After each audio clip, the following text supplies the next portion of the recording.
Hello, everybody, and welcome to the New Directions webinar by the British Council on embedding accessibility into language assessment principles, policy and practice.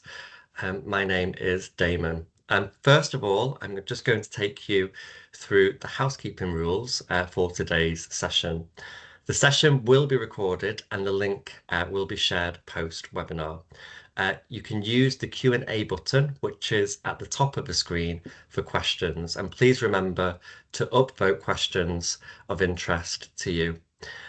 Attendance certificates will be available on request via the post-webinar survey, and the survey link will be shared in the chat at the end of the session. And presentation slides will also be sent to participants via email. So today's webinar is one of three. It's a series, and today's webinar is entitled Embedding Accessibility into Language Assessment, Principles, Policy and Practice. There are also two further webinars, one which will be upcoming in December on designing inclusive assessments, policies and best practices. And the third webinar in the series will be on accommodations in the classroom and for test delivery, whose stories count. And that will take place in February 2026. So watch out for your emails and the website for confirmed dates. So I'll very quickly introduce myself. My name is Damon Young. I'm an EDI researcher here at the British Council. Hi, I'm Gemma Bellhouse, and I manage the quality assurance team within the British Council, and we manage the EDI policies and EDI compliance of the British Council exams like APTIS and Primary English Test.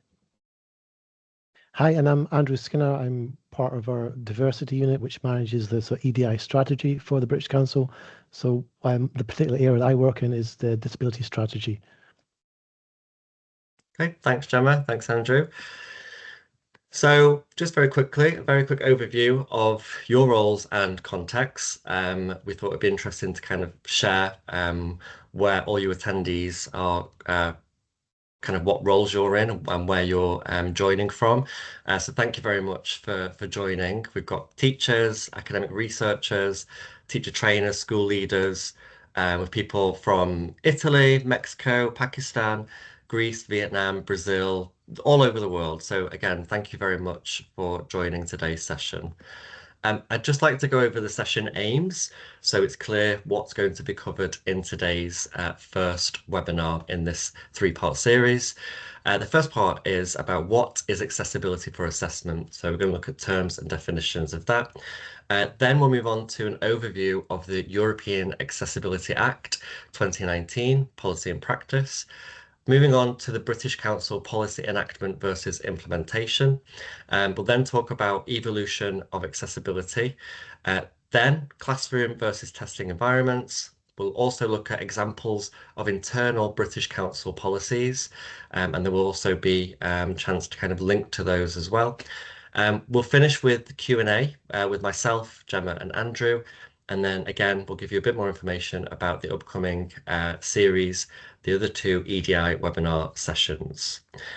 So I'm going to hand over to Gemma, who's going to start us off. Thanks, Damon. So let's talk about the word accessibility and in particular for assessment. Let's start by asking all of you about your idea of what accessibility is in just one or two words. This could be about your job, your classroom, your physical environment and context, or perhaps even what accessibility is for you personally. So we've got a poll that's just popped up. Please feel free to put one or two or maybe three words. What is accessibility to you?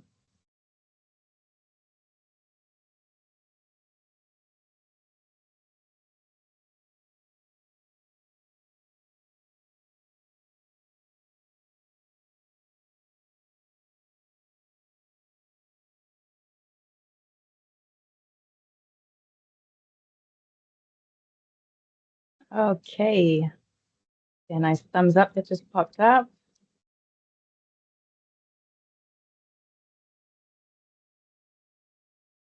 Let's see.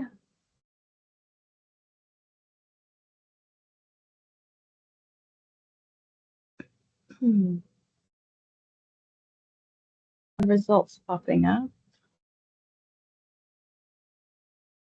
But you can also use the chat.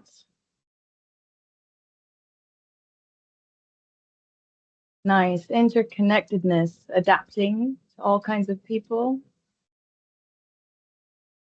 Easy access, equal rights and opportunities, opportunity, progress, fairness. Everyone counts. I love that. Very nice. Everyone being on the same page. Reachability, beautiful. Thank you so much for contributing. Feel free to keep popping your words in there because they're wonderful to see. Okay, so let's consider accessibility within assessment in particular. First, I want to start with this quote by the American Educational Research Association, which I believe sums it up very well. Fairness and accessibility, the unobstructed opportunity for all examinees to demonstrate their standing on the construct or constructs being measured, are relevant for valid score interpretations for all individuals and subgroups in the intended population of test takers. And what does that mean exactly? How can we remove barriers and create fair opportunities for our test takers? Well, there are three main methods that test providers tend to focus on. Firstly, what is termed as universal design, which refers to the ultimate ideal solution of a test that is designed and created for all test takers without any need to change or modify the test from its original. Secondly, which is the usual reality, we facilitate test accommodations, which are changes to the test format or test delivery for test takers with disabilities or conditions. These changes do not alter the test construct or what is being measured. Some of the common accommodations include extra time, a separate room, and personalized equipment, for example, for hearing. Thirdly, we have test modifications. These are changes to the test that also alter the test construct. For example, if a test taker with a hearing impairment took the listening test with an examiner in a face-to-face delivery so that they could read the examiner's lips rather than listening to the recording on the computer, this change to test delivery could be considered a modification and a variation on the construct being tested. And it's important to note that test developers and test producers should consider all their test takers and aim for accessibility proactively from the early stages of test development, so that as much as possible, the functionality is inherently built into the test design. As such, we should aim for universal design as much as possible, rather than having to rely later on test accommodations or modifications, although some accommodations will most likely be needed to some extent. Now, it's important to think today also about differences between the classroom and the test center context, as I know a lot of you are teachers, and I'm guessing many of you are probably preparing students for exams. Firstly, the primary goal is slightly different. In classrooms, there are usually groups that have to be catered for. Each group will have different individuals with diverse needs, so this can be a juggling activity and not an easy one. There may be more experimentation and flexibility. For example, teachers may be playing a lot with AI tools right now to increase accessibility. It's also important to note that there may be less risk with the outcomes in a classroom and more room for discovery. There also may be a need for compromises with large groups, and the class as a whole should also be considered.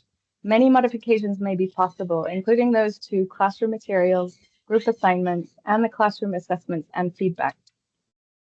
Now, in test centers, individuals must be given the test and test conditions that are right for the test taker, and any changes to the test format and delivery are taken very seriously in order to not change the test construct. Any accommodations are controlled and monitored, as the outcome of a test can have drastic consequences on the test taker. Accommodations are less flexible for assessments, and modifications are quite rare for standardized tests. And for both the classroom and the test center, however, the underlying principles, values, and legal matters are similar, if not the same. We must all adhere to medical and legal regulations. We are educational experts and aiming to provide fair and inclusive environments inclusive environments, and educational opportunities for all of our students and test takers.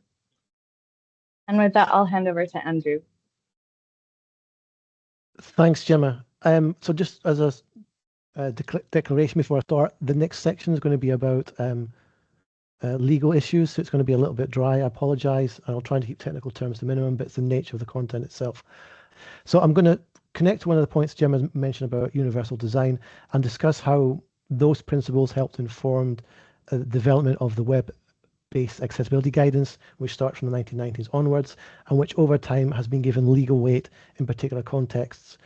So accessibility regulations have built upon commitments that were made in the Convention of the Rights of Persons with Disabilities back in 2006. If you look at Article 9 of that convention, you'll see it refers to accessibility of built environments, transportation, and information. So specifically on that last point, information, we're thinking in this context about information that's transferred digitally as it's used in ICT, information communication technologies. So I've been asked to talk about the European Accessibility Act. I'm going to expand the scope slightly and go and talk more generally about the phenomena of accessibility regulation as it's used worldwide. So in Europe, in the last decade, we've had three very important directives that have sort of changed accessibility of information from being something encouraged to being something that's actually required in particular contexts. We've got the Public Procurement Directive 2014, the Web Accessibility Directive 2016, and the European Accessibility Act 2019, and we're talking about that today because it's come into legal force this year. So back in June, that act came into legal force. The way that this works, I mean, the first thing to think about is, although it's an act, it's actually a directive from the sort of Central European Union's governance, telling the 27 member states to have accessibility regulations in their national law. It's not unique to Europe to have accessibility regulations, so I know we've got a global audience, so just be aware, although I'm talking about Europe, accessibility regulation is a global thing that's happening across the world. The regulations, they were brought into they're brought in different ways. So it might be a country adds new laws or they adapt existing laws. But in the context that we're referring to, we're talking about the accessibility of ICT, the computers that we're using to transfer information. And the EAA, so it's a short version of me saying European Accessibility Act, is talking about the buying and selling of products and services. So it's actually in the area of procurement, legislation relating to accessible procurement. The scope of the products and services within the European Accessibility Act is quite large. Not everything will be relevant to the audience today, but just to try and pull out some aspects that might be relevant. One area is the e-commerce as a service. If you're selling exams, then those exams, that selling process has to be accessible. Similarly, you could also look at ebooks. If you're thinking about a digital learning resource as an ebooks that someone needs to study that exam, then we're looking at the accessibility of that ebook itself. And there are other areas in product services you could add or could argue were relevant to exams. But just to kind of move on, but also thinking about the whole value chain. And by this, what I'm meaning is that you can't sort of isolate yourself as an exam provider and say, I'm only doing this part of the customer journey. It's the whole journey that needs to be accessible. So thinking about like the manufacturer, the authorized representatives, the importer, the distributor, the service provider, that whole chain needs to be accessible. Other things to consider is the regulation is not specific to particular types of industry. It's private and public bodies, organizations or companies, whoever are producing the products and services that are in scope, then they potentially have to adhere to these regulations. The other thing to think about is it's also not about where your organization is headquartered or where it's registered. It's the regulation is on where the consumers are accessing your services and products. So again, thinking globally, if you're outside of Europe and you're sort of selling products and services within Europe and you're there within the scope, then you need to be considering these regulations. And then moving on to how we're sort of regulating this area. So the regulations require these member states to have their own market surveillance authorities, which basically means there's people out there that are proactively checking the market, checking products, checking services for accessibility. They're there to react to consumer complaints. There has to be legal provision for consumers to raise a complaint, and also for organizations that represent consumers. So, for example, a disabled-led organization might have specific complaint about products and services, and they could raise that, and the Market Surveillance Authority would be required to bring that sort of economic provider in and start asking them some questions. Thinking about enforcement, so because we've got 27 countries with 27 different laws, there is some flexibility for these different countries to have different enforcement and different penalties. But just to give you a kind of general overview of some of the things that are out there, the economic operator might be given a deadline to fix something by. They might be given a fine. They might be required to take their product off the market. And because it's within the European Union, if your product's taken off one market, there's potential for other European states to take it off their markets as well. And even there's provisions for custodial sentences. So, for example, if you look at the Irish accessibility regulations, there is provision in those regulations for prison sentences for particular types of non-compliance. There's a lot that I'm throwing at you, and I appreciate it's hard to kind of digest, and it was also hard to kind of squeeze into this time frame, so apologies. I'm going to give you a couple more points before we move on to a hopefully more digestible topic. But some other things to consider is there are exemptions. If your organization is of a particular size, you're a micro enterprise, you might be exempt. If products placed on the market before June 2025 might be exempt. You can also argue that your product would be proportionately burdensome for you to make accessible, or you could argue that in making it accessible, it changes the fundamental alteration of that product. I know I'm using legal terms here because I'm talking about law, so I'm kind of bound by the language that they use. A second thing to consider is that although I've talked mostly about European Accessibility Act, there are other directives that might be applicable. So if you're interacting, for example, with a public sector body, you're selling them products and services, you might also come under the scope of the Web Accessibility Directive from 2016, which requires public sector to have particular procurement processes with people who are working with accessible products. A third thing to think about is accessibility regulations in the procurement sector sort of sits under a wider umbrella of anti-discrimination law. So someone might make a case against someone on the basis of not complying to products and services law, but they could also make a case on the basis directly in anti-discrimination. So to give you an example of that, way back in 2006, there was a case in the UK, it was Latif against Project Management Institute.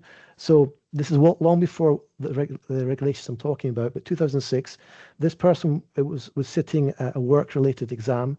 They had been sent a book to study for this exam. It wasn't accessible. They were an assistive technology user, so a screen reader user.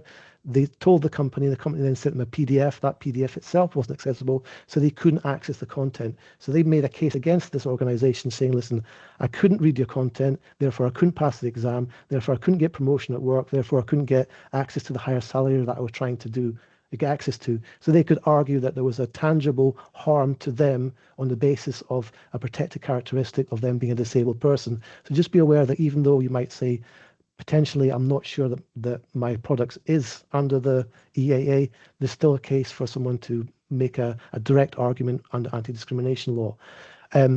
If you want to know about the EAA more, I cannot think of a better speaker to listen to than Susanna Lauren.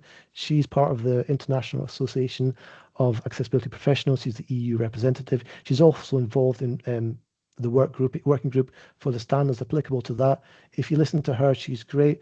I've linked on the page, the LinkedIn page where her group answers questions about it. A lot of the questions you ask are like, is my product or service in scope? She's likely going to reply with something like, contact your surveillance authority. That's why they're there. They'll answer questions on that for you, but please check her out. So that was quite overwhelming. And for me, the scary part's over, even though it's 2 days before Halloween. I think scary stuff's over. I'm going to try and give you something more tangible to kind of take away with this. If you come to the conclusion that your content needs to be accessible, the more important question for me is, how do I know it is accessible? How do I take it from a subjective, I say it is, you say it isn't, to an objective, testable, yes, it's meeting a threshold, it is considered accessible. And that's where standards come in. So if you look at the regulations say you need to be accessible, and the way that I check if you're accessible is to the extent you're conforming to a particular standard. The most famous standard probably many of you are aware of is Web Content Accessibility Guidelines, also known as WCAG. But standards in general, the sort of professional experts who come together, consensus, they agree rules and guidance on how to make something accessible.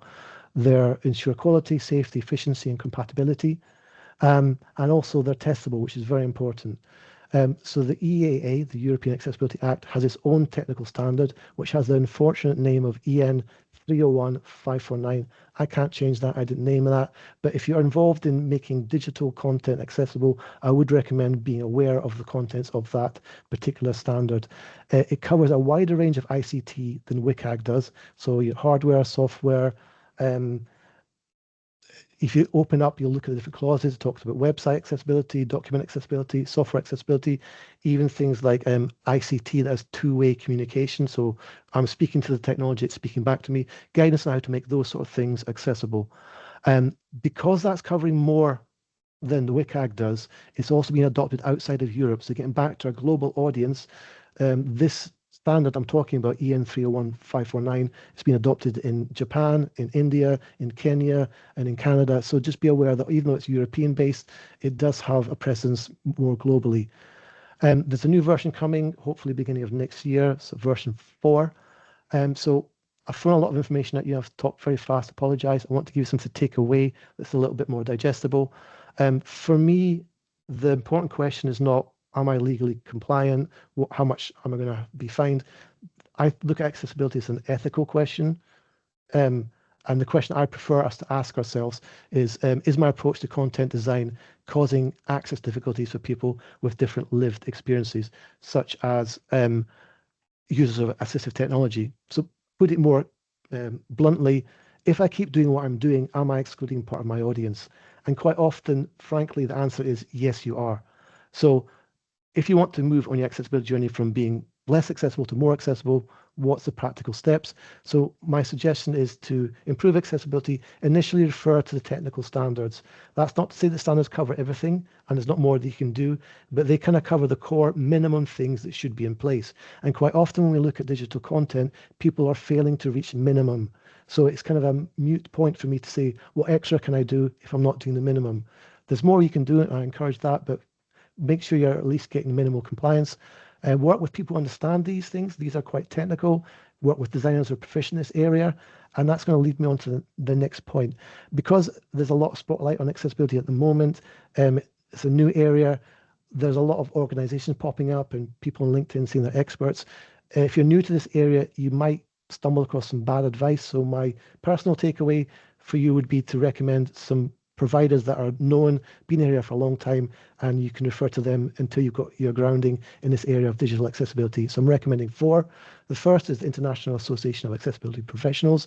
They certify and accredit people as being professionals. So for example, I have some certification from them. Secondly, we've got AbilityNet, which is a UK-based organization. They're great. You've got DQ, which is spelled DEQUE. It's an American organization, but they've got branches in India and also branches in the Netherlands. And then the last recommendation is the Funka Foundation, based in Sweden, and that's also connected to the Susanna Lauren that I mentioned before. So I'm going to pass over to Damon and apologize to all for the speed that took, and I hope you've managed to take something away from that.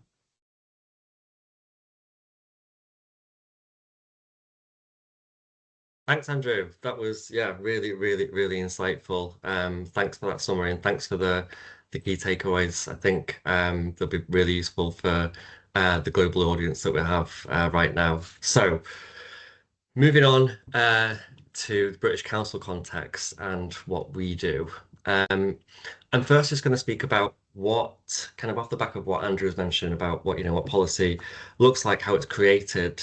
So we have this understanding, some of us, about what implementation versus enactment is. And as you can see on the screen here, we've got implementation on the left and enactment on the right, and the kind of key differences about what they mean exactly. So if we take a look first implementation, you'll see that implementation is about linear top-down process and applying policy as is written on paper, whereas enactment is about the situated interpretive process, making policy live in context.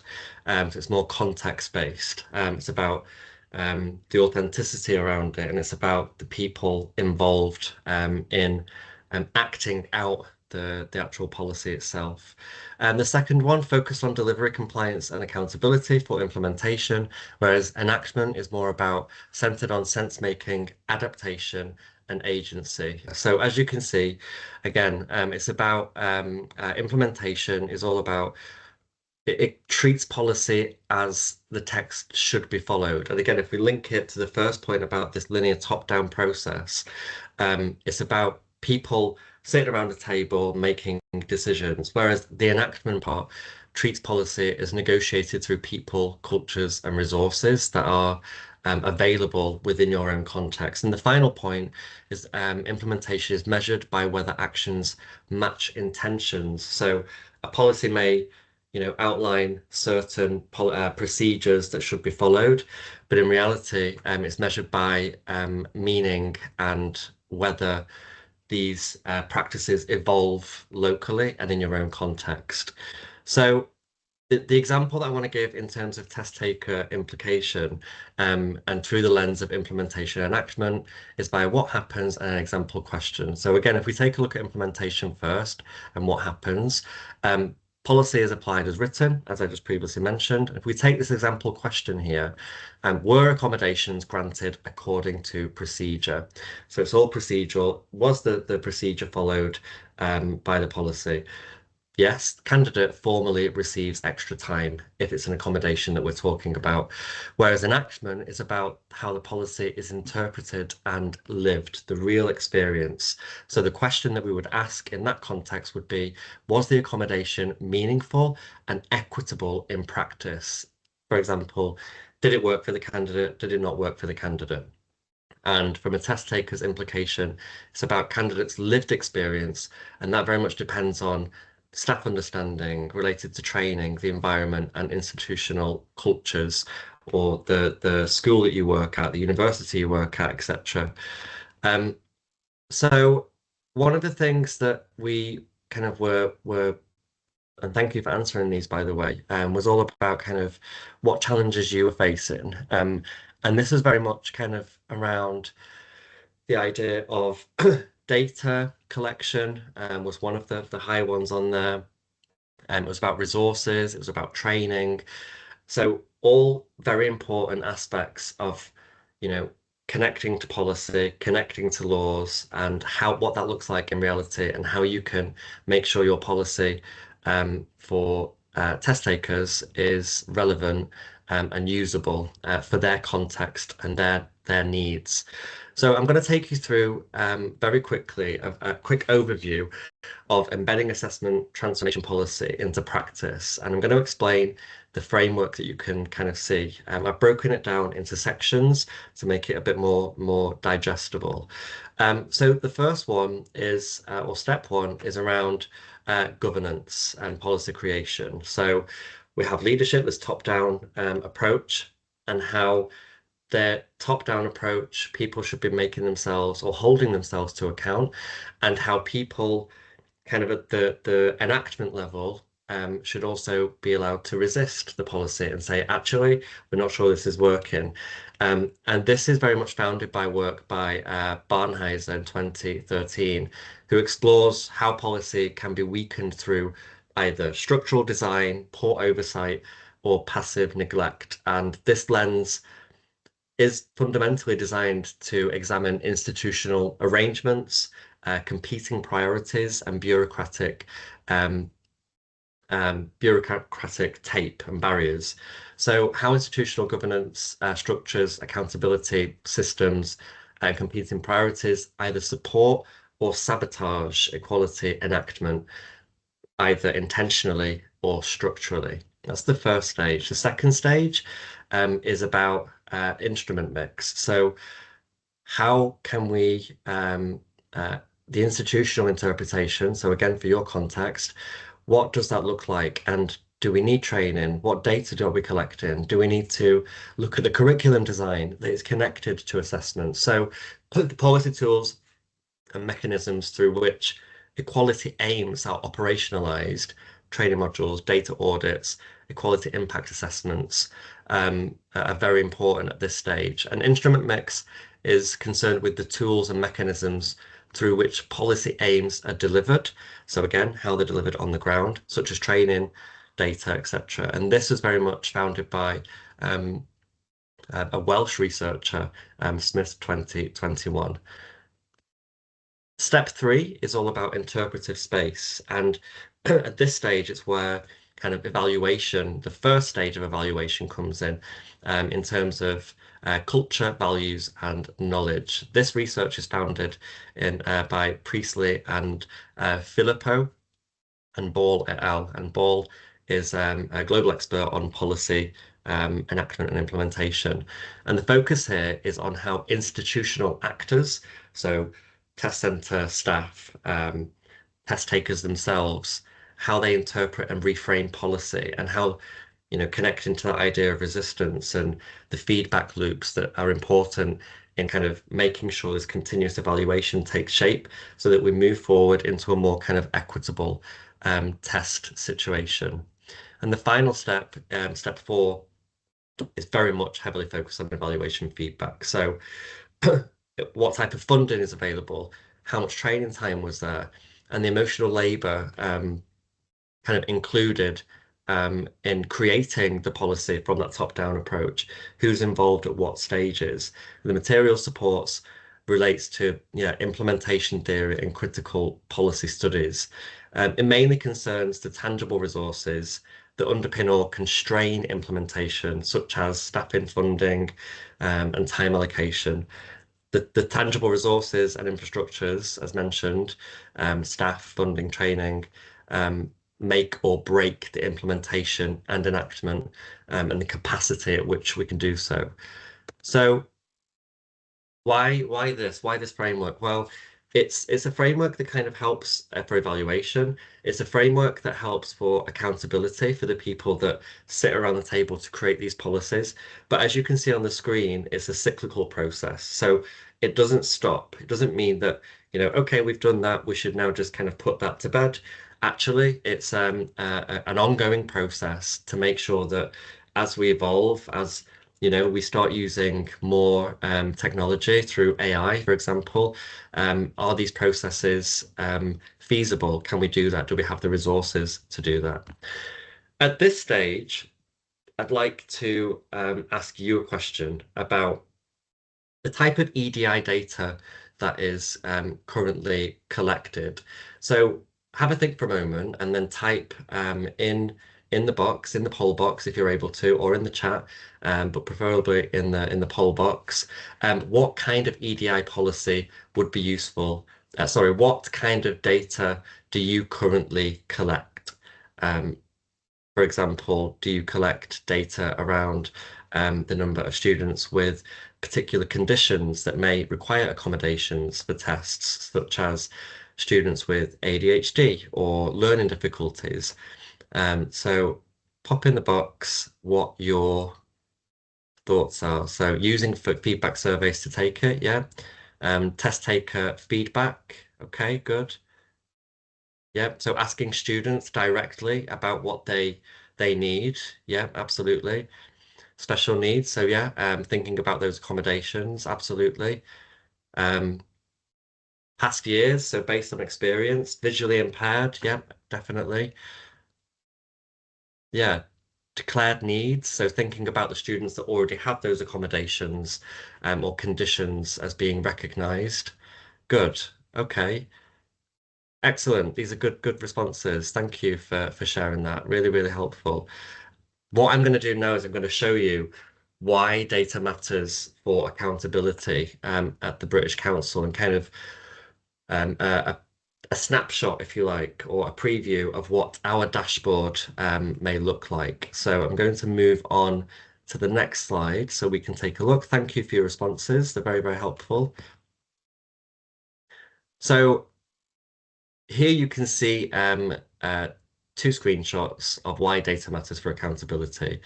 And on the left, you can see it's the case by top 5 conditions. And the highest condition that is measured there is ADHD, followed by multiple disabilities. So an intersectional lens, not just defined by one condition or need for a test. Hearing impairment, visual impairments, and learning difficulties.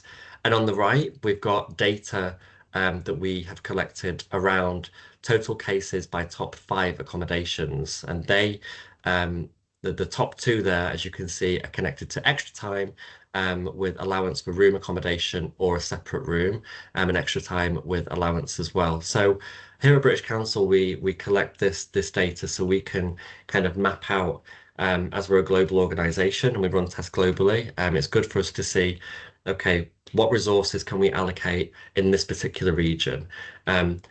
Do staff in a particular country or region require more resources or training, and what does that look like?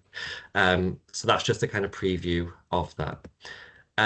So now I am going to hand over to Gemma, and we will, in about 10 minutes time, have time for Q&A. Thanks, Damon. I love that colorful diagram of yours. It brings all the theory to life, makes it feel very hands-on and practical.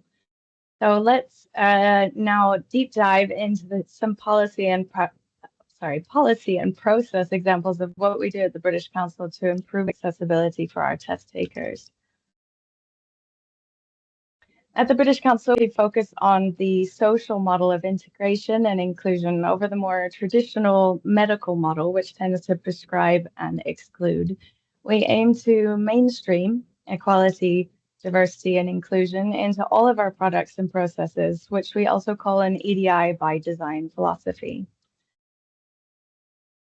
I'll be talking you through some of our key tools today that we use at the British Council. Our equality, diversity, and inclusion planning tools help to identify and address any potential issues so that our policies, practices, programs, projects, and events are accessible and inclusive. The ESIA is used for policies and practices, and the mainstreaming guide is used for programs and projects. The EDI test review tool, the editor, is an exciting new tool that I'm actually right now working on creating with Damon. And we envision that it will be used for new assessment-related products and also for updates to existing assessment products. We aim to use these EDI planning tools early on in the planning process so that we have enough time to make meaningful changes that can increase the inclusion of diverse individuals and perspectives and lead to greater accessibility, both internally for our colleagues and externally for our stakeholders.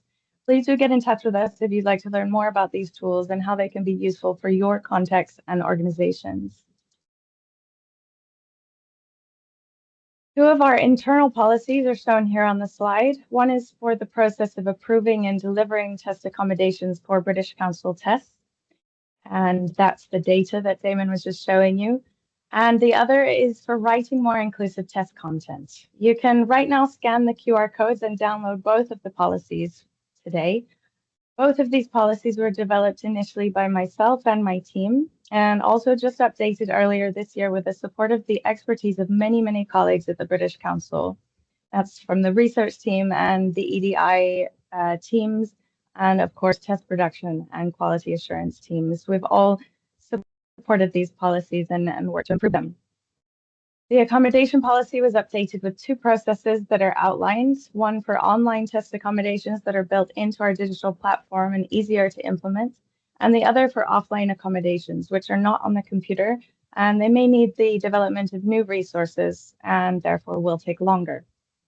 For the test content policy, as of this year, there is a new Young Learners section specifically to provide guidance for those providing tests to primary or secondary school students. These 2 policies can easily be adapted or modified and used to support your own context and processes. So I hope they can be useful for you. So now I'm going to ask, what kind of EDI policy would be useful for your context? I've got a poll now showing up. Please do choose the option that is most relevant for you.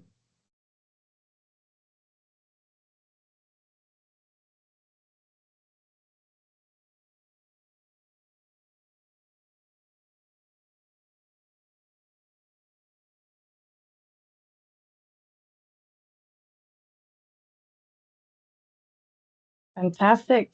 Already 75% say both 1 and 2, so I hope you grab those QR codes. If not, you can drop me an email afterwards. Great. It does seem to be very relevant for the audience. You're in the right webinar. Very happy to see that. Okay. So now over back to Damon. Okay, thanks, Gemma. So I think you're all probably bursting with questions, or hopefully you've got a question that you would like to ask either myself, Gemma, or Andrew.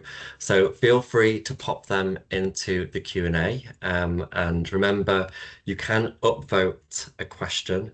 And I can see that there are many questions in there right now. So I'm just going to have a look.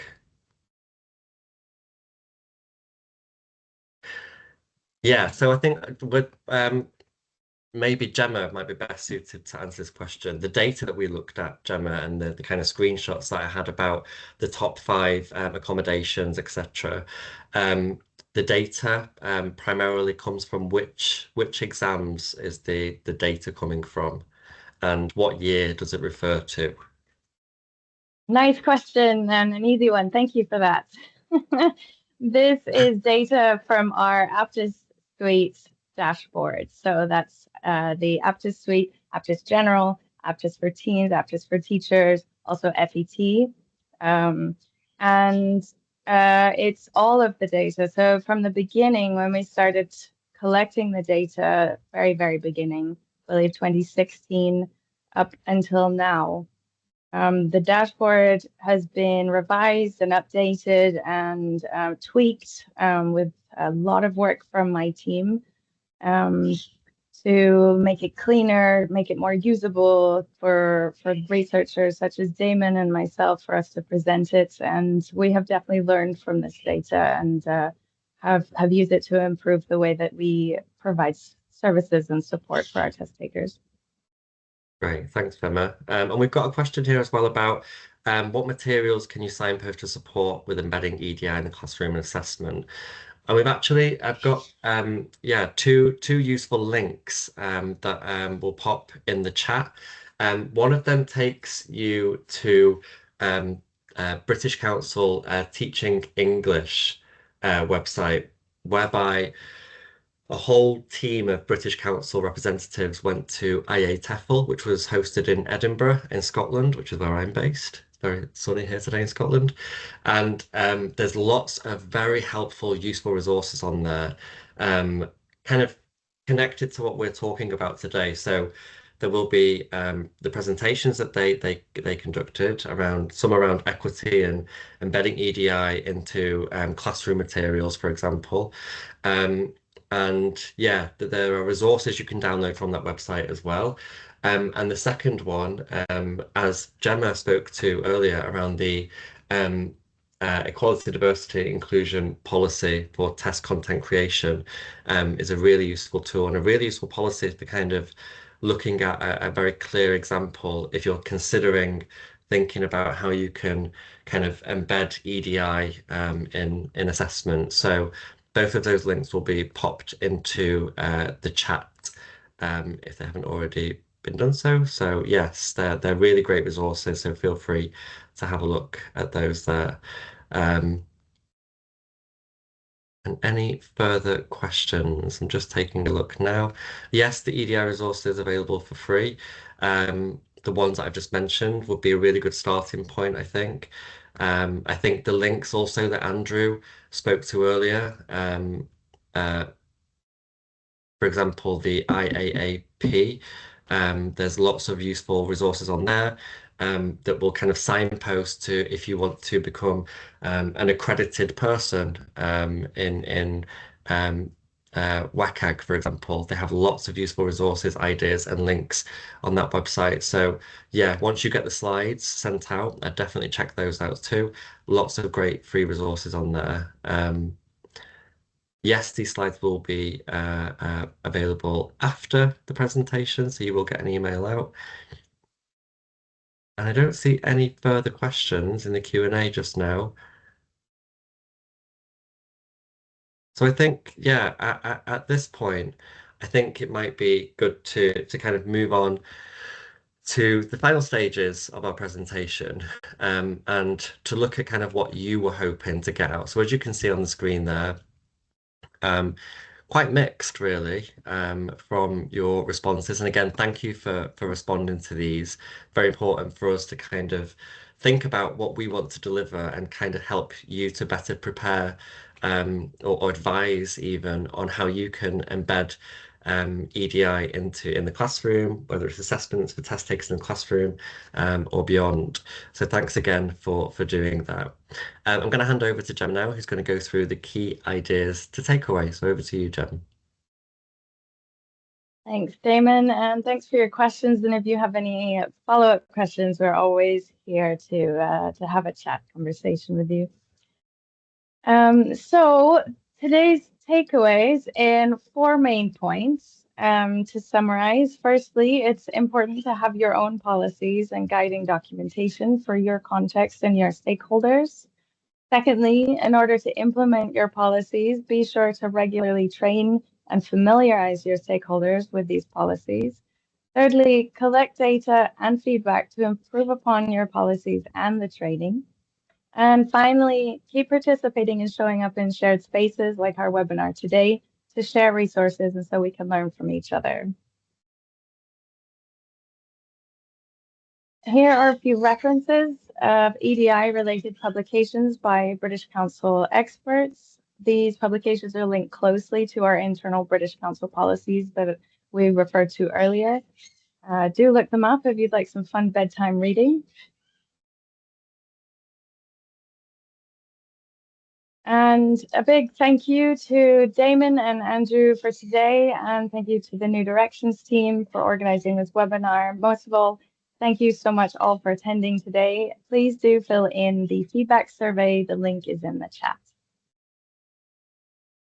And we look forward to seeing you at the next webinars up and coming.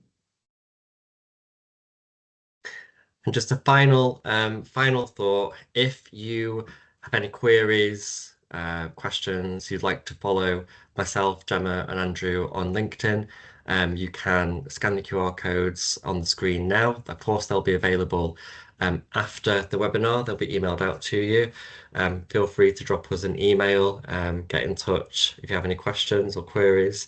And yeah, as Gemma said, thank you very much for all of you attending today, and we look forward to seeing you at the next 2 webinars, one in December and one in February. So again, thank you very much for attending and enjoy the rest of your day.